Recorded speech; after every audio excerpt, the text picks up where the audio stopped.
Hi there, I hope everything is wonderful with you. When I started my spiritual journey, one of the most talked about topics was ego or arrogance. Back then, everyone seemed to be discussing how important it was to manage or even kill the ego. Then, over time, that conversation faded. But in the past year or two, it started to come back, showing up again in talks, workshops, conferences, and of course, social media.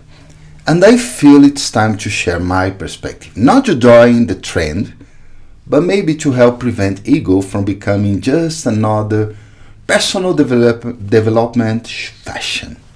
First, I've experienced arrogance firsthand, and I've been aware of it. What surprised me is that it can show up in two very different ways. Thinking I'm better than others without real justification, even as a weapon to diminish others' value. Or, on the flip side, feeling powerless and victimized.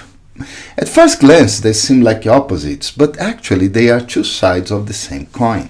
In both, ego is at play.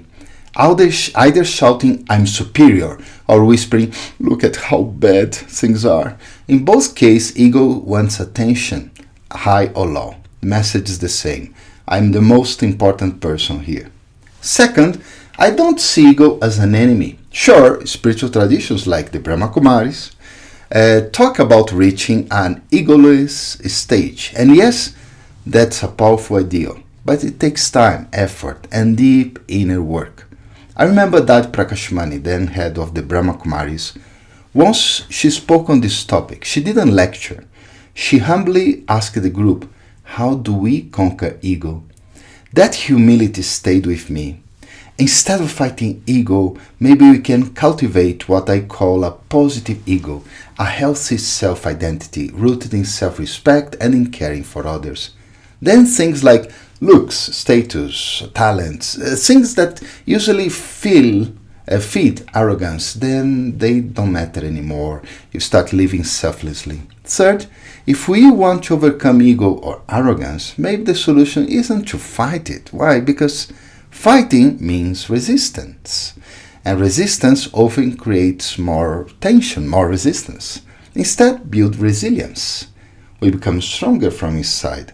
And from that strength, it becomes easier to shift into a higher consciousness, one where arrogance simply has no place.